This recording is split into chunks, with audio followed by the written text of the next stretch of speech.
আসসালামু আলাইকুম, কেমন আছেন সবাই? আলহামদুলিল্লাহ আমি ভালো আছি। চলে আসছি আরেকটা নতুন ভিডিও নিয়ে। কে কোত্থেকে দেখছেন অবশ্যই কমেন্ট বক্সে শেয়ার করে যাবেন। যেটা বলছিলাম সেটা হলো, অনেক সময় আমরা আফসোস করি, আমাদের আত্মীয়স্বজন অনেকেই আছে খুব বাজে বাজে মন্তব্য করে বা অনেক ধরনের আঘাত করে। তাছাড়া এরা এমন কেন করে এটা নিয়েও আমাদের খুব মন খারাপ থাকে। কিন্তু আমি বলবো, আসলে এই ধরনের কিছু মানুষ আপনার পরিবার পরিজনের ভিতরে থাকা উচিত। কেন জানেন?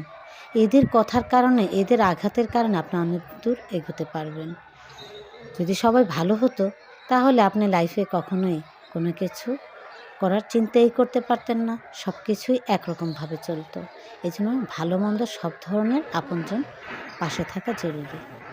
আমার কথার সাথে যদি আপনাদের কথার একমত হয়, তাহলে অবশ্যই কমেন্ট বক্সে একটা খুব সুন্দর গঠনমূলক কমেন্ট রেখে যাবেন। দেখা হবে নেক্সট কোনো ভিডিওতে। ততক্ষণ পর্যন্ত সাথেই থাকুন। আল্লাহ হাফেজ।